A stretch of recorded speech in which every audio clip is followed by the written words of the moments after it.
Morning fourth class. कैसे हैं आप सब लोग। मैं आपकी हिंदी की अध्यापिका मिसेस सोनू जैन, विद्या बाल भवन स्कूल से। बच्चों, आप सभी को मालूम है ना, इन दिनों हम अपनी व्याकरण पुस्तक के पाठों को एक बार पुनः पढ़ रहे हैं और उनकी अभ्यास माला भी कर रहे हैं, है ना। देखिए, आज हम कौन सा पाठ पढ़ने वाले हैं दोबारा। संज्ञा। आपको ये चित्र याद है ना।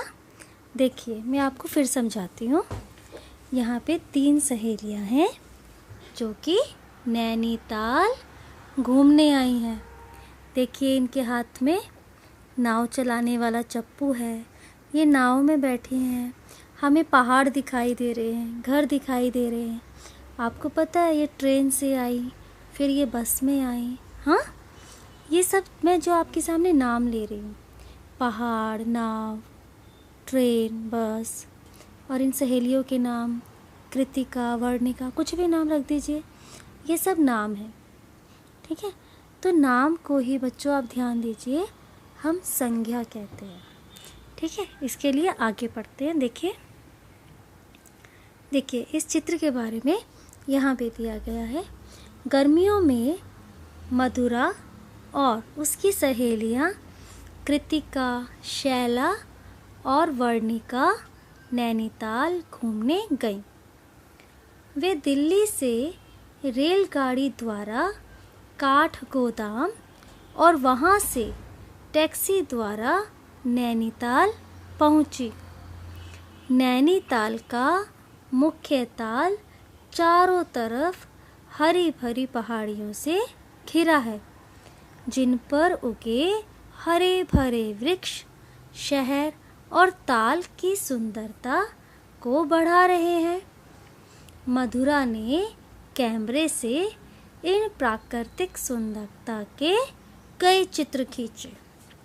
आपने देखा, इस अनुच्छेद में रंगीन छपे शब्द किसी न किसी के नाम हैं।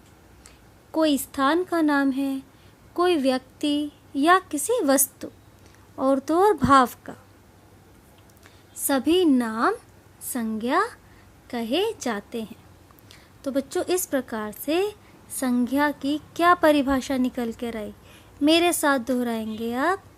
किसी प्राणी, जगह, वस्तु के नाम या मन के भाव को संज्ञा कहते हैं। जल्दी से बोलिए। किसी व्यक्ति, वस्तु, स्थान या भाव के नाम को संज्ञा कहते हैं। आइज क्लोज करके याद कीजिए। यस, जल्दी से बोलिए। गुड। देखिए, यहाँ पे कुछ उदाहरणों द्वारा भी जो हमने उस अनुच्छेद में पढ़ा था, उसी में से हमने प्राणियों के नाम निकाले। किन किन प्राणियों के नाम आए उसमें? मधुरा, कृतिका, शैला, वर्णिका। जगहों के नाम नैनीताल, दिल्ली, काठगोदाम, शहर, पहाड़ियाँ, ताल। वस्तुओं के नाम रेलगाड़ी, टैक्सी, वृक्ष, कैमरे, चित्र। भावों के नाम गर्मी, सुंदरता। ठीक है, तो संज्ञा की परिभाषा एक बार फिर देखते हैं। किसी प्राणी, जगह, वस्तु के नाम या मन के भाव को संज्ञा कहते हैं। ठीक है, अब देखिए संज्ञा कितने प्रकार की होती है। बच्चों, संज्ञा होती है 3 प्रकार की। मुख्य रूप से संज्ञा 3 प्रकार की होती है। पहला है व्यक्तिवाचक संज्ञा, दूसरा जातिवाचक संज्ञा, और तीसरे नंबर पर है भाववाचक संज्ञा। जल्दी से आइज क्लोज करके बोलिए। व्यक्तिवाचक संज्ञा, जातिवाचक संज्ञा और भाववाचक संज्ञा। अच्छा, देखते हैं अब व्यक्तिवाचक संज्ञा क्या होती है। किसी विशेष व्यक्ति, वस्तु या स्थान के बारे में बताने वाले संज्ञा शब्द व्यक्तिवाचक संज्ञा है। किसी भी विशेष व्यक्ति, वस्तु या स्थान के बारे में बताने वाले संज्ञा शब्द व्यक्तिवाचक संज्ञा हैं। विशेष व्यक्ति जैसे कि महात्मा गांधी, भगत सिंह, रमेश, कनिका। विशेष वस्तु क्या हुई? रामायण, गीता, गोदान पुस्तक का नाम है ये, कुतुब मीनार, लाल किला आदि। और विशेष स्थान कोलकाता, चेन्नई, हैदराबाद, दिल्ली आदि। अच्छा, आप ये भी सोचेंगे कि गांधी नाम तो एक नहीं, बहुत सारे व्यक्तियों का हो सकता है। ऐसे ही रमेश, कनिका, बहुत सारे लोगों के नाम हो सकते हैं। तो ये सही है कि गांधी कई हो सकते हैं, पर नाम एक होने से सभी व्यक्ति तो एक नहीं हो सकते, है ना। अगर हम किसी का नाम विशेष रूप से लेकर वाक्य बना रहे हैं तो वह व्यक्ति विशेष हो जाएगा, ठीक है, क्योंकि हर व्यक्ति अलग होता है। अतः यह व्यक्तिवाचक संज्ञा में ही होगा। उसके बाद है बच्चों जातिवाचक संज्ञा। इसको पढ़ते हैं। किसी व्यक्ति, वस्तु या स्थान की पूरी जाति के बारे में बताने वाले संज्ञा शब्द जातिवाचक संज्ञा है। फिर से पढ़ते हैं। किसी व्यक्ति, वस्तु या स्थान की पूरी जाति के बारे में बताने वाले संज्ञा शब्द जातिवाचक संज्ञा हैं। एक ही वस्तु से आपको उसकी जैसी संपूर्ण वस्तुएं ध्यान में आ जाए। जैसे देखिए व्यक्ति देखते हैं, किसान। किसान शब्द आपने बोला और आपके मन में ख्याल आ गया किसान जो खेतों में काम करते हैं, जो अन्न उगाते हैं, अध्यापक जो पढ़ाते हैं, बच्चा जो छोटा बच्चा होता है ना। तो आपको इन शब्दों को पढ़ के समझ में आ गया कि ये शब्द किस रूप के लिए, किसके लिए प्रयोग हो रहा है। वस्तु सब्जी, सब्जी से आप समझ गए कि आलू, गोभी, घिया, कुछ भी। मिठाई, कोई सी भी, गुलाब जामुन, रसमलाई, कोई भी मिठाई, है ना। ऐसे ही आम, केला, दाल आदि। स्थान नदी जो बहती रहती है, जो समुद्र में जाके मिल जाती है, पहाड़, खेत, जंगल, विद्यालय, ये सब जातिवाचक संज्ञा के उदाहरण हैं। अच्छा, एक बात यहाँ पे और दी गई है कि आम के लिए कह सकते हैं कि वह एक विशेष फल है। आम बहुत प्रकार के होते हैं और उनके विशेष नाम भी होते हैं।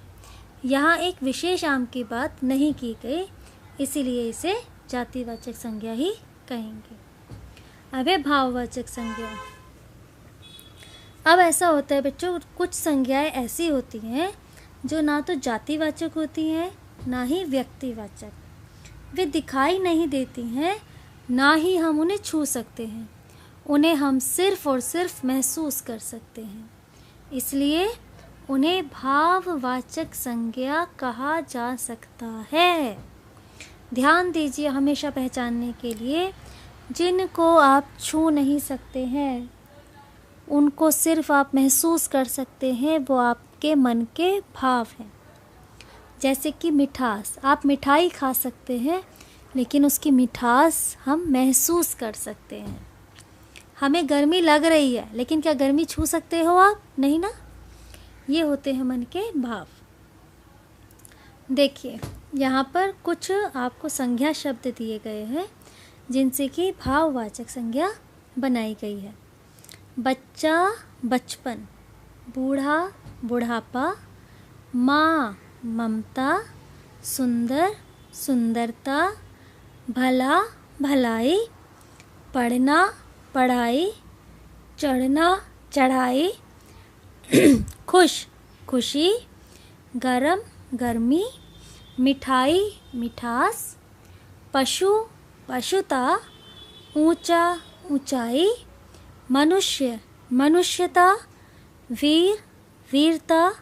मूर्ख, मूर्खता। तो बच्चों आज के पाठ में आपने क्या क्या सीखा? आपने यह सीखा कि किसी प्राणी, जगह, वस्तु के नाम या मन के भाव को संज्ञा कहते हैं। ठीक है, किसी भी व्यक्ति, वस्तु, स्थान या मन के भाव के नाम को हम संज्ञा कहते हैं। संज्ञा के 3 भेद होते हैं: व्यक्तिवाचक संज्ञा, जातिवाचक संज्ञा और भाववाचक संज्ञा। भाववाचक संज्ञा शब्दों की रचना कई और शब्दों से की जा सकती है, जैसे कि सुंदर से सुंदरता, गर्म से गर्मी। ठीक है, तो आज आपका पाठ संज्ञा हमने इसकी पुनरावृत्ति ली और अब हम इसके अभ्यासमाला आरंभ करते हैं। ठीक है, सबसे पहले तो आप देखिए मुझे ये बताइए कि वे कौन से नाम हैं जिन्हें आप छू सकते हैं। सोच के अपनी कॉपी में लिखिए, और जिन्हें आप नहीं छू सकते हैं ऐसे नाम भी आप अपनी कॉपी में लिखिए। फिर अच्छा आप मुझे ये बताइए कि अगर आपको कोई पुरस्कार मिलता है तो आपके मन में कैसे भाव आते हैं। मैं तो बहुत खुश होती हूँ, आप अपना सोचिए। अगर आपको चोट लग जाती है तो क्या होता है। बच्चों मुझे तो बहुत दर्द होता है, दुख होता है। आप सोच के बताइए अपने मन के भाव। अगर आप पिकनिक पे जाते हैं तो क्या होता है। मैं तो बहुत उत्सुक हो जाती हूँ, एक्साइटेड हो जाती हूँ। और आप इन सब चीज़ों को सोचिए। अब हम इसके आगे की एक्सरसाइज करते हैं। ठीक है, देखिए क्लास, प्रश्न 1 है, इन संज्ञा शब्दों को उनके भेद के अनुसार अलग अलग लिखें। जो आप हरे रंग से शब्द देख रहे हैं ये आपको दिए गए हैं और इन्हें अलग अलग संज्ञा के भेदों में हमें लिखना है। पहले शब्द पढ़ लेते हैं। घबराहट, पेंसिलें, खुशी, पौधा, यमुना, सूर्य, तारे, दया, भारत, गुलाब जामुन। एक साथ है बच्चों। रिहाना, मिठास, खुशबू, हिमालय, मैदान। देखिए इनमें से हमने व्यक्तिवाचक संज्ञा में क्या क्या अलग करा है। यमुना एक ही है, सूर्य, गुलाब जामुन, भारत, रिहाना, हिमालय, ये सब क्या है, व्यक्तिवाचक संज्ञा है। ठीक है, अब है जातिवाचक संज्ञा। देखिए पेंसिलें, पौधा, तारे, मैदान। ओके, अब है भाववाचक संज्ञा। कौन कौन सी है। घबराहट, खुशी, दया, मिठास। ठीक है, तो ये सब आपने देखा किस प्रकार से हमने अलग करा। पहले सभी शब्दों को पढ़ा होगा हमने, है ना। फिर सोचा होगा कि ये संज्ञा के किस भेद में आता है और फिर हमने उन्हें अलग अलग करके लिखा। तो इसके लिए क्या आवश्यक है। इसके लिए आवश्यक है कि हमें संज्ञा के भेद बहुत अच्छे से समझ में आ गए हों।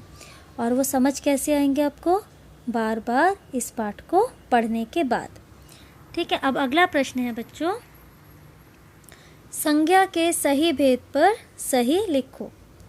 सान्या मेरी मित्र है। सान्या एक व्यक्ति है, व्यक्ति विशेष के बारे में बात हो रही है तो व्यक्तिवाचक संज्ञा। बाहर अच्छा मौसम है, अच्छा मैं महसूस कर पा रही हूँ, तो यह क्या हुआ, भाववाचक संज्ञा। आकाश की सुंदरता देखते ही बनती है। सुंदरता, मेरे मन के भाव हैं सुंदर देखने के, है ना, तो ये है भाववाचक संज्ञा।